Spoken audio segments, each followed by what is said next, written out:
Hello, everybody, and welcome back to the Fanscription Podcast. I am Walter Benasiak here with my partner, Rob. We're here today to talk about the Frozen fanscription. What if Anna was the villain in Frozen? You mean she wasn't? Apparently not. We got a lot of comments like that. Oh, she wasn't the villain? I assumed she was the whole time. What movie did they see? I don't know. This one went up a few weeks ago now, so apologies on this going up a little bit late. We just, with schedules and everything, it was hard to coordinate getting this going. But we're here now. We're going to talk about this Frozen. It's currently our second highest viewed fanscription behind the Lion King juggernaut that we Gee, it's almost like if we put Disney in the title somewhere. I know. Somehow it just catches on. Yeah, we've got a lot of feedback already from people on this one. A lot of people seem to like it. There seems to be a lot of people who enjoyed the darker take on Frozen.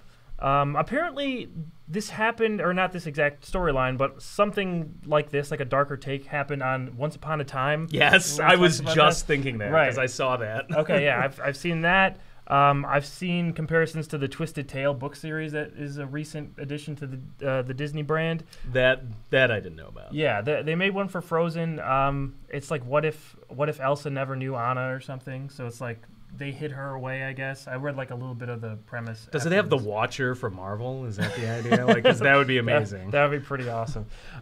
So this is not a completely, unheard of topic to go back into Frozen and try to make these, characters a little bit darker and such. But I try to keep it within the realm of the movie and just make it a little bit more mature for maybe like teenagers that would enjoy this a little bit more than the, 7 to 10-year-old demographic that they were really aiming for. It's the only demographic that counts. It's true. I went to see Frozen 2 by myself on like the Friday it came out. If you do that, don't you end up on like an FBI watch list or something? Well, now that they know, maybe I am on there. But no, it was just all family and everything. A lot of little kids dressed up as Elsa. This brand is not even the slightest lower than it was when this came out in 2013. No, and I thought the second film sucked. So I was kind of hoping maybe when they actually see this, it'll like peter out, and I'm like, no. It's making bank. It's breaking records. I think with this series, we're in the early Transformers phase, where it doesn't matter how crappy it is, we're gonna get a bunch of these. Well, until finally people get sick of it. But. We'll get into our Frozen 2 thoughts in a couple minutes here. First, I want to talk about the original Frozen. So this came out in 2013. This was actually the first review I did in my college show, Real Reviews, which eventually, turned kind of into me getting a job here. So it's just an interesting thing with my connection to Frozen. Thanks, Frozen. Thanks, Frozen. Appreciate it. Now I have to work with him. Jeez. So, yeah, I remember this coming out, and this was just this giant, massive cultural phenomenon. It wasn't just the Let It Go song, which was a huge part of it, but the movie itself was kind of this giant event for Disney back then. It like outgrossed Lion King. I think that was the big story back then. I do think a lot of it was the Let It Go song, though. It was. No, it was. I think that is the centerpiece of the film. I think that's Sure. something that I actually... So I never saw Tangled, because I'd gotten, by that point, burnt by Disney so much during the dark years, the direct-to-DVD years, and the stupid, unnecessary sequels. So I had kind of just checked out of Disney. And the trailer for Tangled didn't do it any favors. I'm just like, what is this? So I missed it. So when I saw Frozen, I thought it was amazing. I'm like, holy crap, like Disney's back. Then when I saw Tangled afterwards, like a few years later, I'm like, I think I might actually like this movie better than Frozen. A lot of people like Tangled better than Frozen. That's kind of the alternative pick a lot of people talk about. But Frozen was just such a massive hit. And yeah, Let It Go was the centerpiece of everything. But Frozen itself... Sorry, I was going to say, like, connecting that to Tangled. I don't think Tangled had that centerpiece. Like, it was that the one thing it's missing is, like, that centerpiece that people can, like, latch onto. Song or that big moment. song that just becomes, like, a cultural milestone. It's like, it's something I always feel bad for Tangled. I'm like, yeah, it just was missing that one little something where it could just, like, punch through the wall and make it into like pop culture infamy, but Right. They just came out with, I think on Disney Channel, they came out with the Tangled series, and they got Mandy Moore back and Zachary Levi. Oh, nice. Yeah. So somebody told me it was pretty good. Yeah, I've heard. I had so much stuff to do. I know. It's like you gotta kind of like space out what we're watching now. It seems like because I'm consuming so much media every day, and we all are because there's so much content out there. Just going from Disney Plus to Netflix to YouTube, all this stuff that to you want to watch. to All that. So, yeah, there's a lot of stuff out there. So it's like, yeah, a Tangled series, like maybe I want to check that out, but it's like I want to watch Watchmen. I want to watch all these new things that I haven't been able to see yet this year. And all these movies, a lot of the movies that are great this year are coming out within like 2 weeks of each other. So all this stuff comes out at the same time. And you had to miss them all for Frozen 2. And that's exactly what happened. I figured I'd see Frozen 2 to obviously talk on here about it and about the fanscription and stuff. But yeah, in 2013 it was a big deal. It didn't ever really slow down too much because we got those Frozen shorts that were ranging from successful to not successful. Successful to please, dear God, kill the snowman now. Yeah, the one was the Olaf's Adventure, whatever, that played in front of Coco.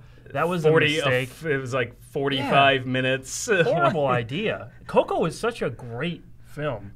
So when Doug and I saw Frozen 2, we were joking. It's like, is there going to be like a 20-minute Coco short before this film? Yeah, I wish there was, because that would have been better than what I saw. So. Right. Coco is an incredible film from Pixar, obviously. Oh, yeah, absolutely. That didn't need a Frozen lead-in, and I think a lot of people knew that. I don't know. Doug's reply was even more scary. He's like, no, there's going to be a 20-minute Olaf short before Frozen 2. Oh, no.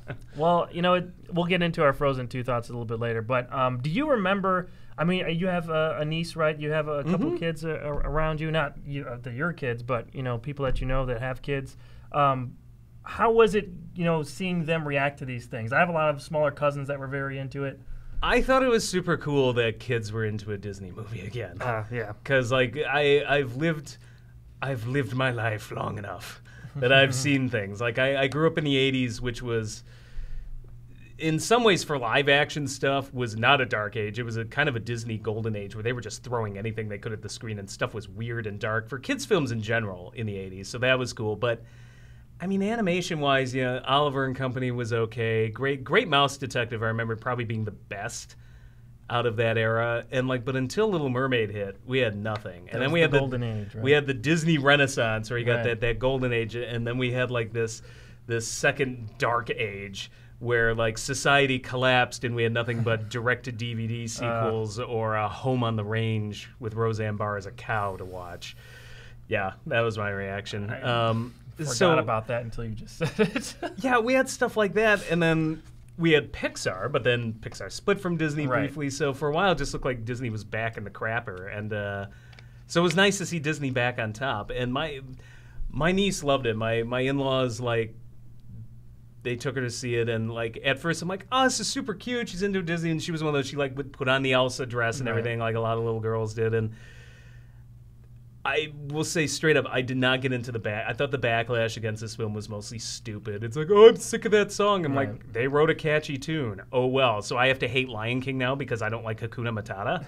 That's a good analogy. Hakuna Matata did the same thing, and I hated that song back in 1993 or 4 because it was everywhere on the radio, but there was a fatigue of the 100th time I heard my niece, who's super cute, think "Let It Go." I'm just like, oh. and her parents, it was the same thing. It's like, okay, maybe we can watch something else besides Frozen. And no, I want to watch Frozen. It's like, no, we're gonna, and they're good parents. They would make her branch out and watch other things, but it was always an argument. You had to get her to that point and be like, no, we're the adults. We're watching something else other than Frozen. That's understandable. Yeah, it was just this huge cultural phenomenon. So it took them 6 years to make another feature, which is kind of surprising. Especially because it seems so cheap. Jeez. It takes a long time to make these things, and we, everyone understands that. But it seems a little strange that they waited that long to capitalize on the success of it. Now, the merchandising for this, like we said, the shorts that came out kept Frozen in people's heads until the sequel came out, and you could tell. Let's just get into our thoughts on the sequel before we even talk about the changes I made in the fanscription.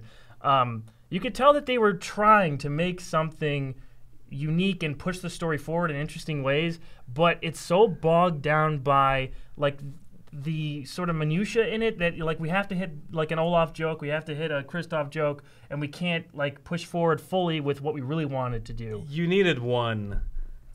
Doug pointed out very wisely which is a shift for him, but very wisely pointed out, like, Doug's like, the thought occurs to me that we didn't really get Olaf until the halfway point in that first movie, right, and Doug's true. like, I think we've just figured out why. So the first thing you had to do is cut back on Olaf. And I think the second problem was it felt like there were way too many writers. It just felt so crammed with stuff. And I'm like, that's the thing about the first one, was that overall, there's one thing I didn't like in the first one, and I thought it actually didn't need a villain.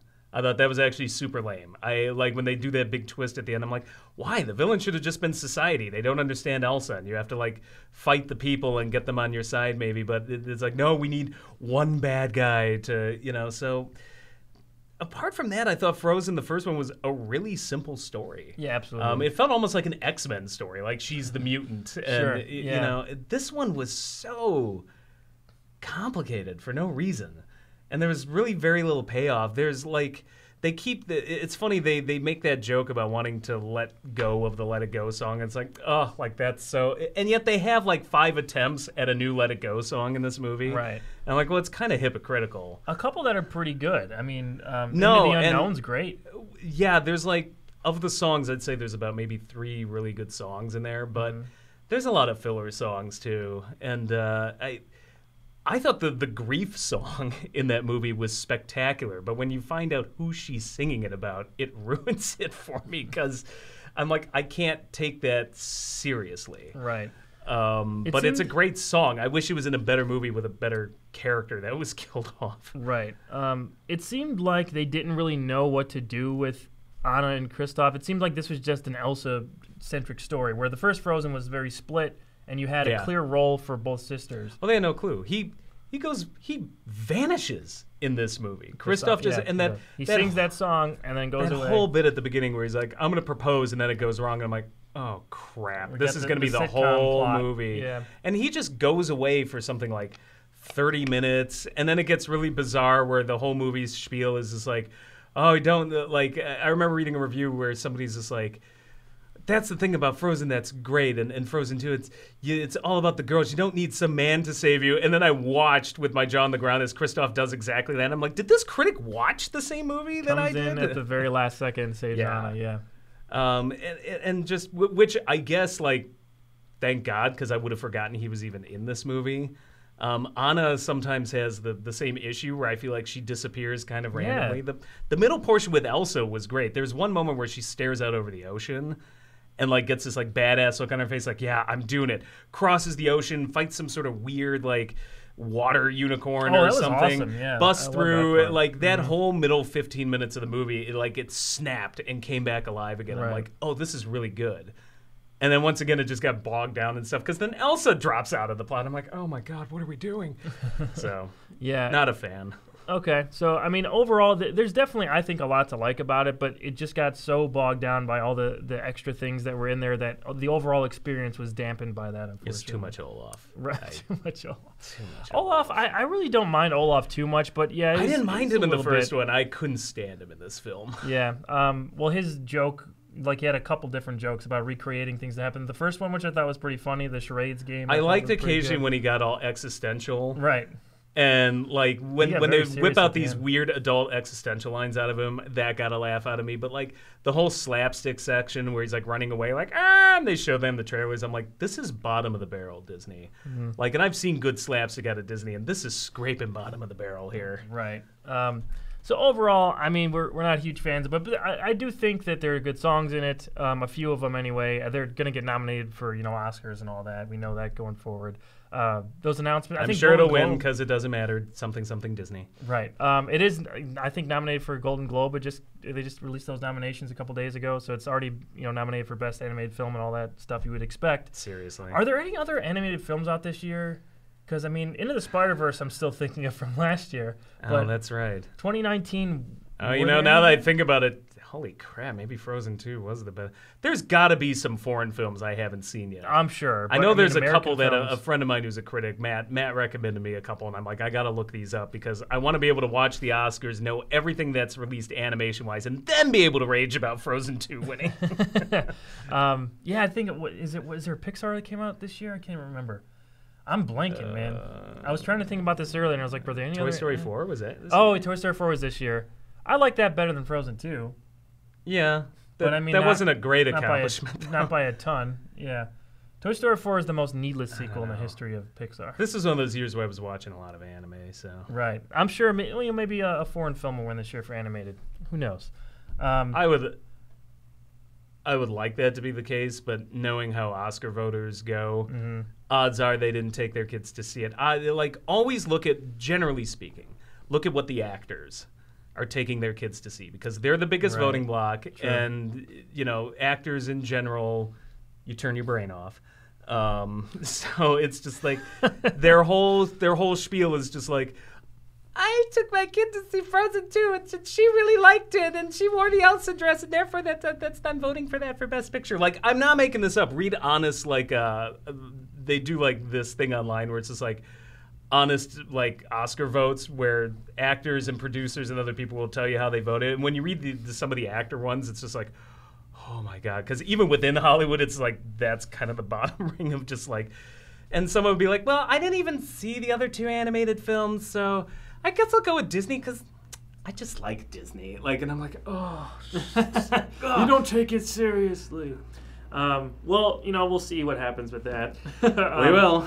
Hey there, Fanscriptioneers. Walter Benaziac here. If you like some of the stories I've written on this show in the past, you should head on over to my personal channel, youtube.com/awesomewalter, and check out my brand new 5-part miniseries, The Infinity Trinity. I wrote, directed, edited, and acted in all the episodes. So if you're a Fanscription fan, you may like this throwback-style comedy. Heck, you might even recognize a few people if you keep an eye out. So after you're through with this here video, give it a shot and let us know what you think. Now, back to Fanscription. So getting into our thoughts on the Fanscription episode, Frozen 2 is coming out, so I was thinking if I can come up with something for Frozen, something interesting, then I'll do it. But if I can't come up with anything interesting, I'm just going to do something else. And I have this Aladdin idea that I wanted to tackle, and I still have that, and you'll probably see that at some point in the future.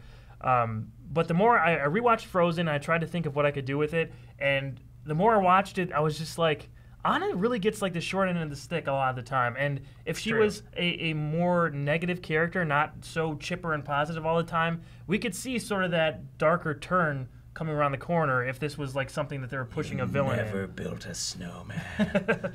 You never built it with me, Elsa. So having her sort of, focus on more of the negative aspects of what happened to her. She grew up not knowing why her sister never talked to her. She's never told why. She's never told why that she's like confined to the castle her entire life.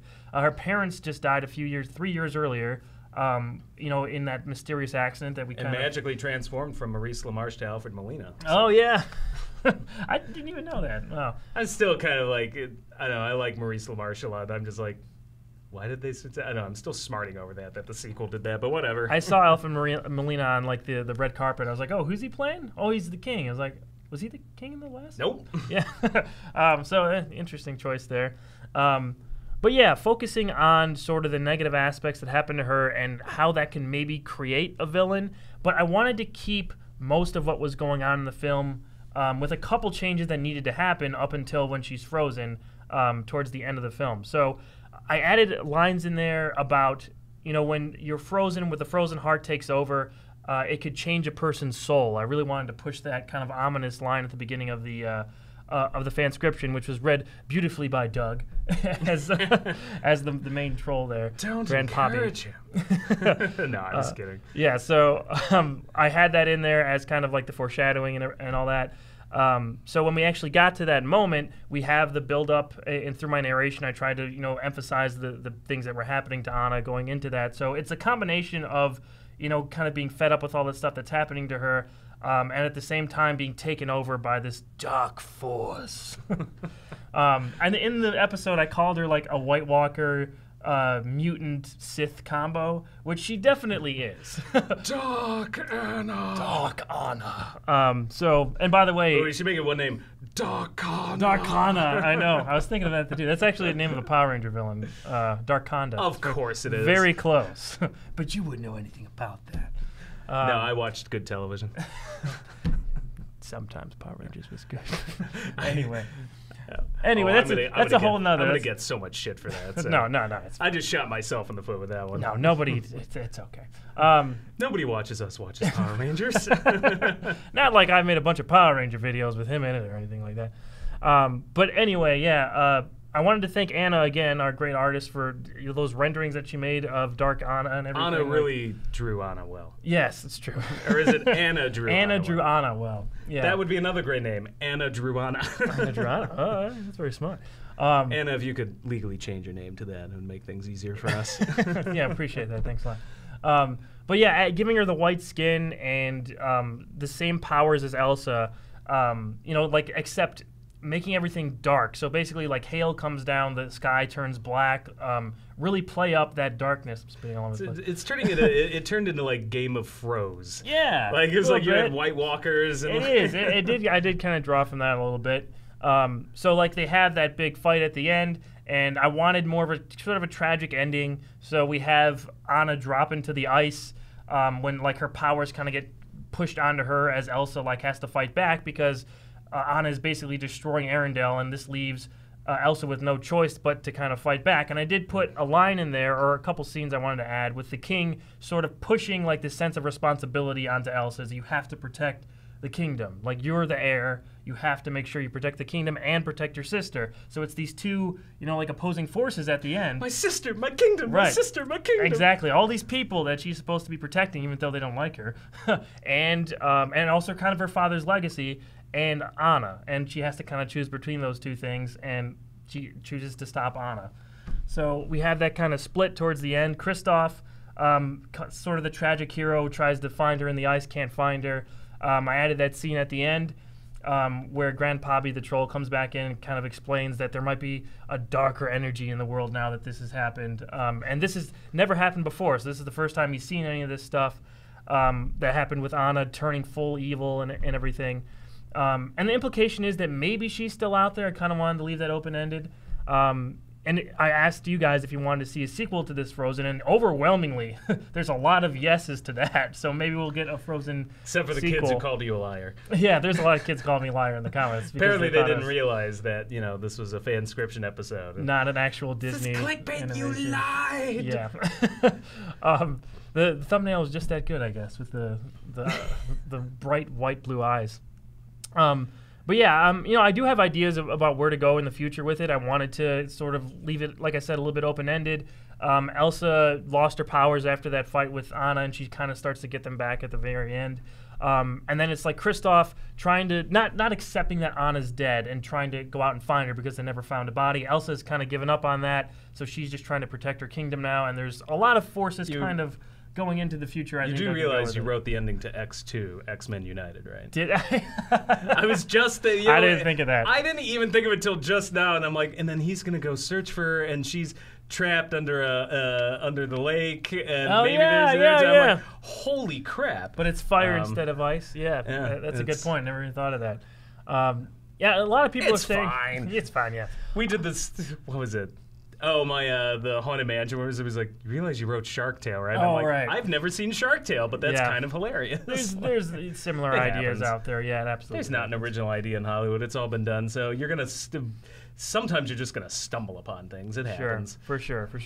I did think about trying to give Elsa or Anna different powers, like fire powers or something. That's a lot of things that, people brought up in the comments where why don't you give her like a different elemental force behind her. But the more I thought about it, I was like, her heart's frozen. I still want to keep that. It's not like it's going to burst into flames. I mean, that's kind of the opposite of Anna. She's got fiery red hair. She's got a fiery personality. So the ice kind of consuming her, I thought was more appropriate. I think the duality of that is very important. It's a yin and yang between Elsa, who's frozen, and Anna, who has this fiery personality, and the red hair versus her is blonde.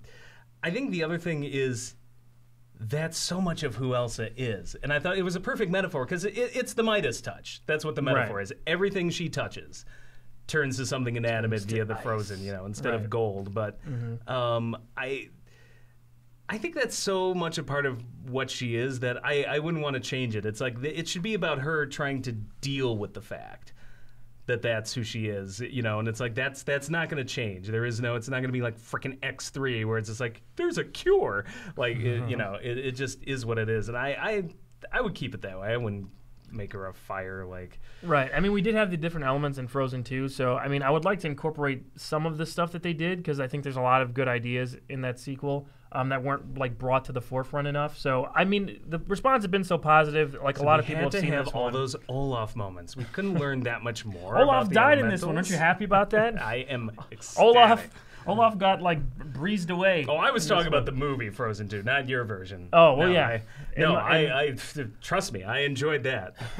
That was catharsis for me. There you go. Anna just kind of destroyed Olaf. I cried. They were tears of joy. And then they turned to ice and melted away, just like in Batman and Robin. Yes. My favorite part of that movie. So, yeah, I mean, in the future, it's pretty safe to say we'll do a Frozen 2 fanscription since the reaction's been so positive and a lot of people have watched this one. So, yeah, sometime next year, probably we'll get back to it. I did, think of a couple different ways I can go with this story. But when I first told you the main idea that I had, I was like, is this too dark? This is after we filmed the last Fanscription podcast. And I was like, I told you my idea for Frozen 2. And I was like, they're Frozen Fanscription. Absolutely. It is too dark. Go ahead and do it. Right. You're like, what? You were like very like kind of shocked, it seems like I went that dark with it. No, and the thing is like, I like it. There's no way in a million years Disney would ever do something like that. That would require cojones. Right, and I definitely made sure to talk about that. I'm not trying to replace the original. Like, Disney would not do this realistically. I mean, for me, I enjoyed it. It would be something more that I would rather see that play out as a miniseries. Yeah, that makes sense. Which Once Upon a Time kind of did. I will tell you. What did they do? What did they do in that show? It was just similar. Well, the problem with Once Upon a Time is, well, for one thing, they had. Oh, what was her name? The main character. I don't know. I never watched. Once Upon a Time. I know. I've got all of the Frozen names in my head, but the blonde. They did a dark version of her. Oh, the lady from House. Yeah, I keep wanting to say Elsa because like now that's whatever her name is. They did a dark version of her, but it's kind of half about her. But so what happens is these characters basically invade this overarching storyline that takes place in this kind of fairy tale New England town. So this is another one of those things where Anna and Elsa drop in, and it's sometimes it works, but with Elsa and Anna in particular, those colorful dresses, it just looked ridiculous. Like they were just cosplaying. Like it. I see. But your version was just better.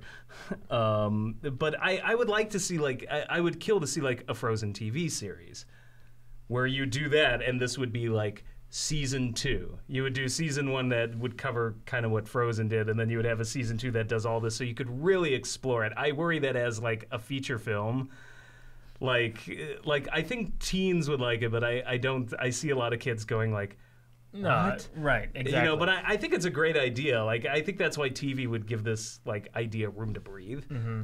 And then it'd be interesting to see where you go from, because if you do like a series, like maybe 3 seasons or something, then it's like season 3 would be all about like, how do we write this? Or as Anna really did, does Kristoff find nothing but the dark void? Dark void. Darkness. Right. Are there more, like the troll said, are there darker forces out there that are going to come and attack Arendelle again? And when does Ragnarok enter into this? Exactly. And can we get Jeff Goldblum? When is Thor coming in? When is Jeff Goldblum coming in?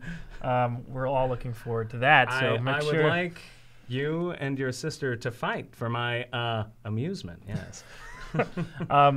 We'll get back to Frozen in a minute. I wanted to ask you a question really quick because we're talking about TV series and things. Mm-hmm. And this has been a debate online that I've seen a lot about movies and like the Netflix style short season series.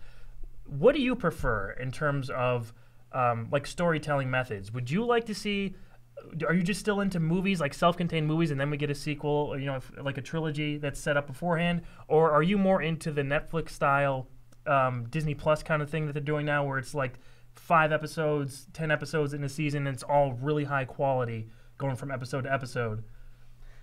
It just depends. Yeah. You don't prefer a format right off the bat? Not really. I will say the further we're going along, I'm preferring the Netflix, HBO, Amazon style. Right.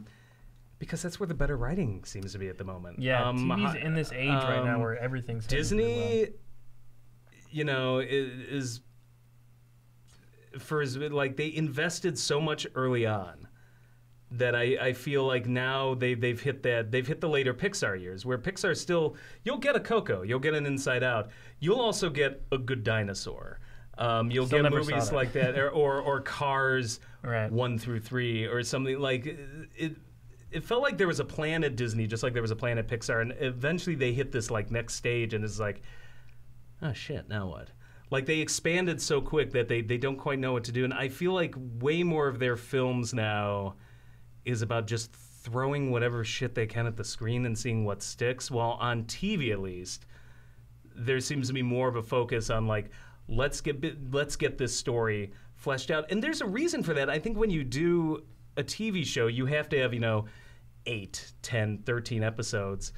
That shit needs to be planned out. And there's way more that goes into planning out 13 episodes versus, well, here's one 2-hour movie. So generally, I feel like I've seen much better writing on TV lately, while Hollywood tends to be like much more generic. Right. There's not a whole ton, at least in the pop culture blockbuster kind of arena. Right.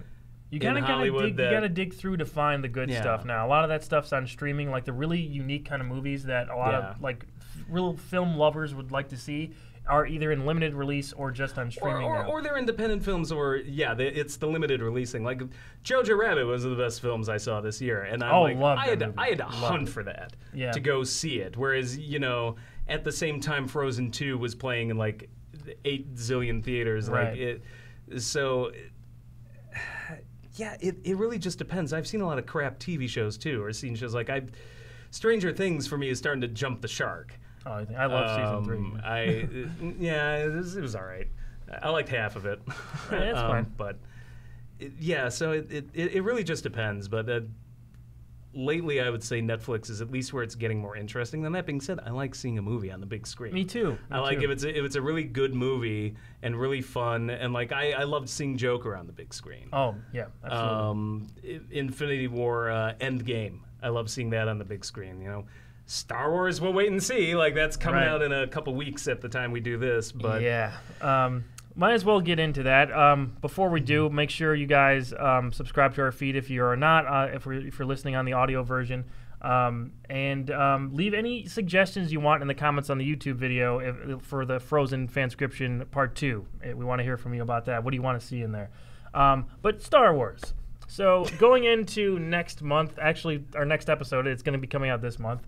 Actually very soon, because we got this podcast out so late. It's going to be a Star Wars episode.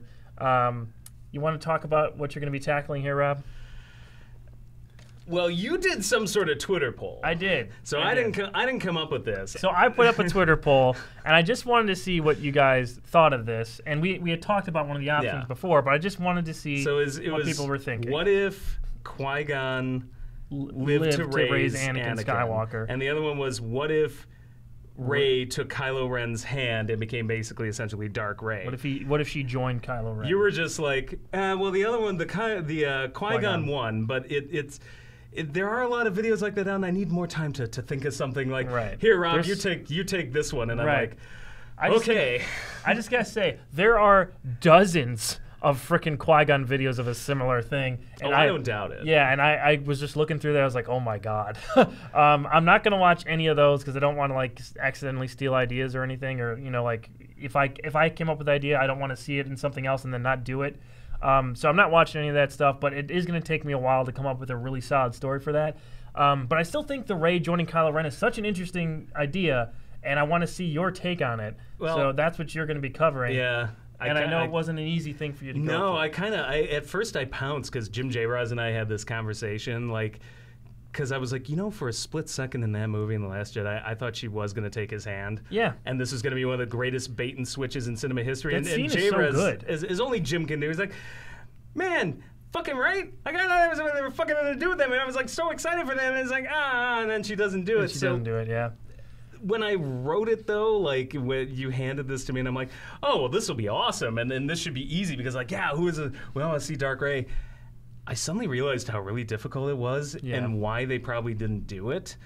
Because, like, you end up, like, either one way or another, it ends up being yet another freaking redemption story. Because you either have to have her get redeemed at the end, or Kylo Ren trying to kill her, in which case he gets redeemed at the end. The only other option is just, well, some new hero comes along and just ends up killing her, which I'm like, I'm not sure how satisfying that would be, just to be like, well, guess we're done with this character, she's evil now, then some new stranger has to come in.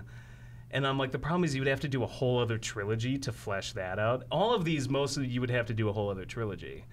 So I did come up with a third option, that you could wrap this all up in what would be, quote-unquote, the Rise of Skywalker, or whatever you would name the movie.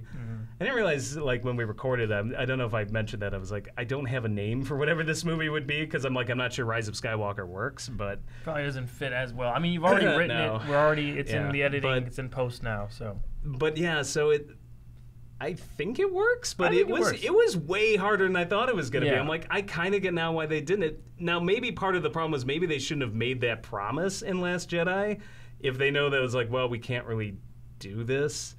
Because there's no way Disney's going to invest in a whole other trilogy with a dark Rey. Right. Do you think there's no way that you can make her evil and then truly evil and resolve all of this, you know, by the end of the next movie. Right. So Rian Johnson obviously had such a different version of this. He really wanted to shake things up. So do you think that he actually had it where they joined and then Disney was like, you can't do that, man. That's the one thing we can't do. Honestly, I think he did. Yeah. Everything that was seems the one to be thing that was every damn thing seems to be. I just watched that movie again to write this, and that was the biggest thing I took out of it. Was like, man, are they setting this up? Like she's supposed to do it. Now, whether she becomes truly evil from doing that or not, I don't know. But it looked to me like she was supposed to grab his hand and run off or something, and because he subverted expectations everywhere else, why does he not do it there? Right. And either he came to that conclusion, like, oh crap, and then how do I do this in a third film? Or Disney took one look at that, and you know the mouse was like, "You want to fucking do what? No!" You know, Mickey just pitched a shit fit.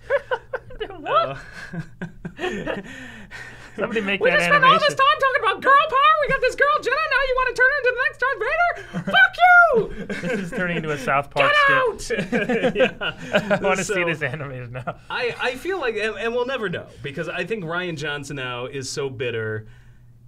I think rightfully so, and I think the fan base is so bitter. I mean, I think he's doing not so quite well as rightfully so, but he's doing so well with Knives Out now. I think he's definitely put that in the rearview mirror. But I think he's put in the rearview mirror. But I think it's probably going to be a while before he ever talks about it. But I'd be very curious to interview him and ask, like, was this exactly the movie you wanted? Right. Was this, because like it feels like there was a setup here for something that couldn't happen because Disney wouldn't allow it, and I don't blame Disney entirely, because I go through this in the fanscription. From a business perspective, there's reasons not to do it.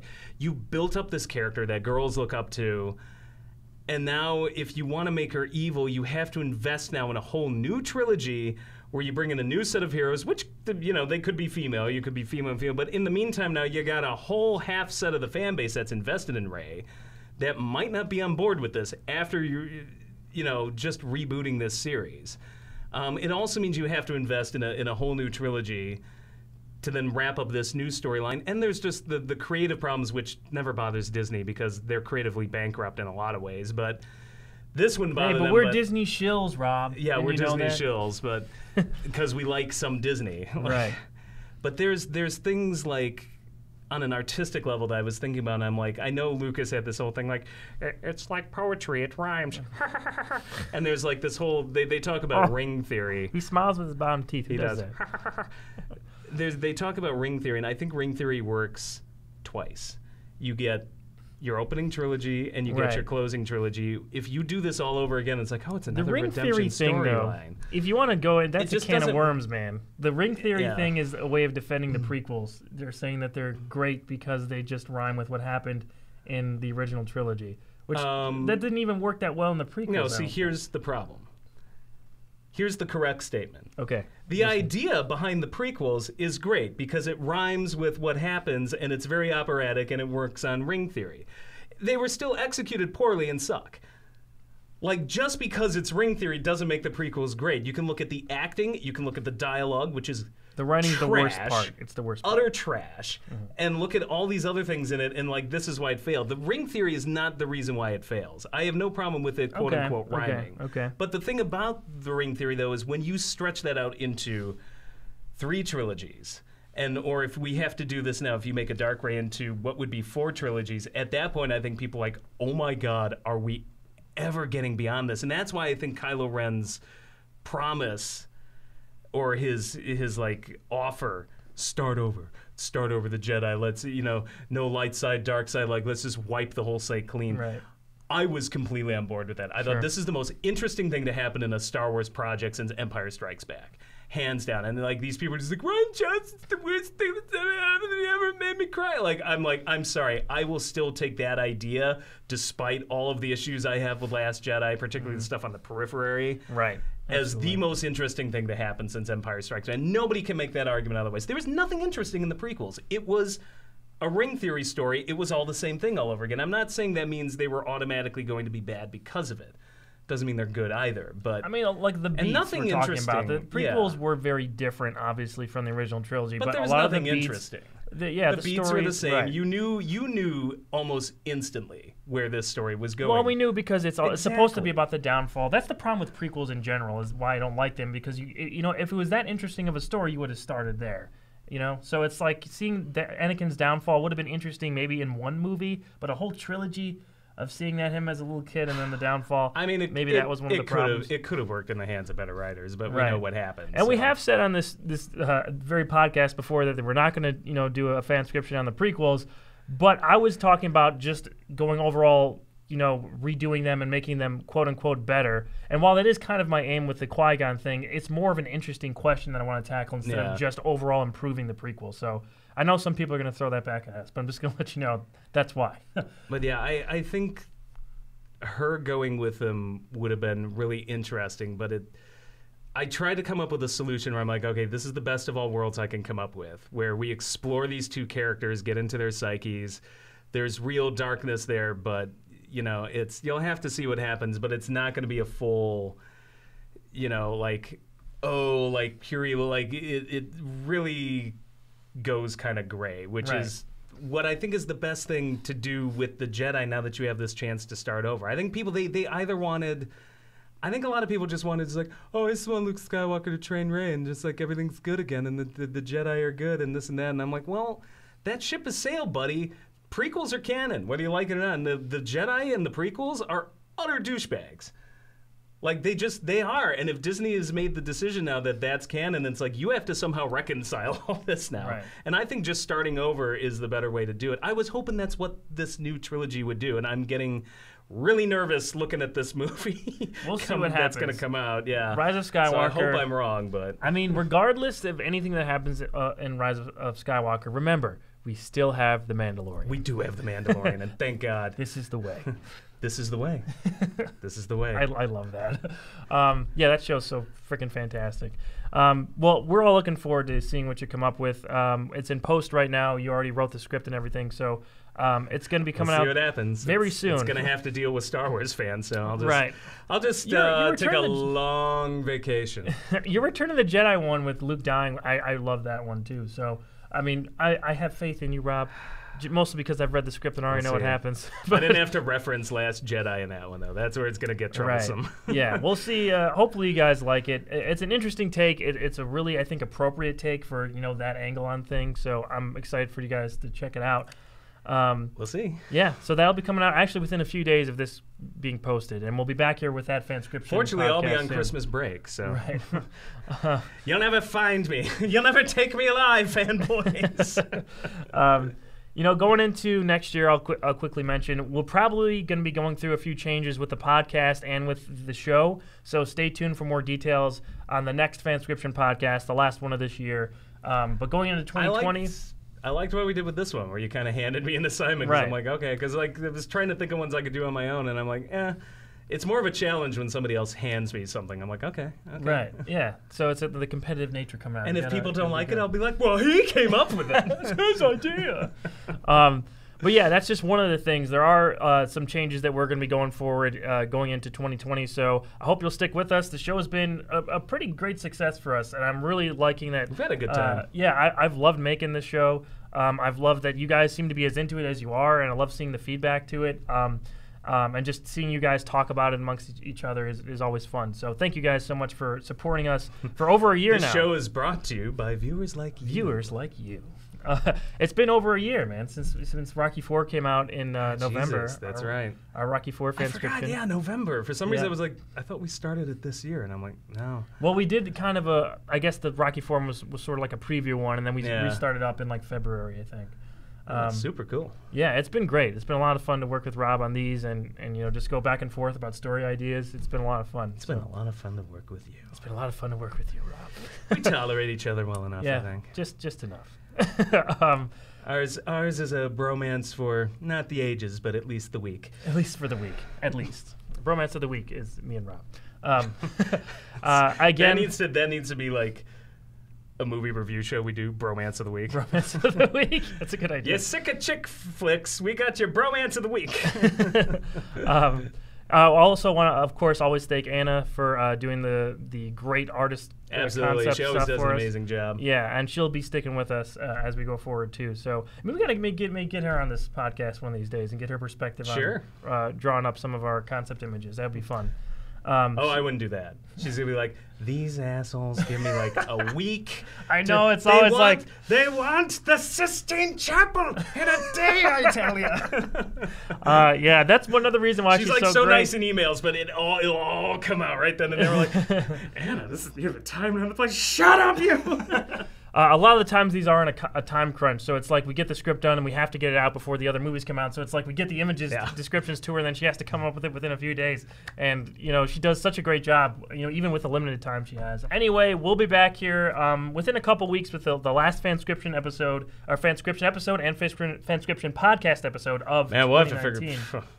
Yeah. Do we do that just the day after it's I don't know. released? We'll have to figure it out because Christmas is coming up. You're going out of town. I know. I got to see Star Wars and I'm going out of town. Right. So we'll figure it out. Even if I got to bring in somebody else. Going out of town because I was talking about Star Wars. You don't think I'm sticking around here, do you? Skipping town, buddy.